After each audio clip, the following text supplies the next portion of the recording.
হুজুর দেখেন, আপনারা ভালো মানুষ, হুজুর মানুষ, সেজন্যই তো আমরা আপনাদেরকে এত সম্মান করি।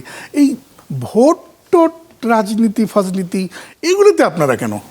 এটা উদ্দেশ্যমূলক একটা কথা, যে ইসলামটাকে সমাজ থেকে, সোসাইটি থেকে, রাষ্ট্রের বিভিন্ন অর্গান থেকে, গুরুত্বপূর্ণ যে জীবন ঘনিষ্ঠ বিষয় থেকে ইসলামটাকে সরিয়ে মসজিদের মধ্যে সীমাবদ্ধ করে রাখার একটা সুদূর প্রসারী কূটকৌশলের অংশ।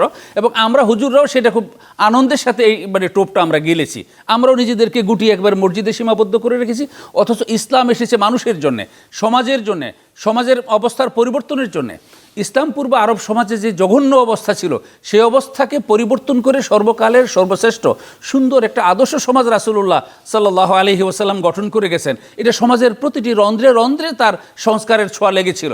আর আমরা কিন্তু ওই যে ওনাদের ওই কথার টোপ গিলে আলেম ওলামা যারা আছে, আমরা মসজিদের মধ্যে এসে আমরা নিজেদেরকে অনেকটাই আবদ্ধ করে রেখেছি, সমাজ থেকে বিচ্ছিন্ন করে ফেলেছি। আমাদের এই ইসলামকে, ইসলামের স্পিরিটকে, ইসলামের যে আবেদন, এইটাকে যতক্ষণ পর্যন্ত মসজিদ থেকে বের করে সমাজের বিভিন্ন জায়গায় আমরা সেট করতে না পারবো, ততক্ষণ পর্যন্ত ইসলামের সুফল মানুষ পাবে না।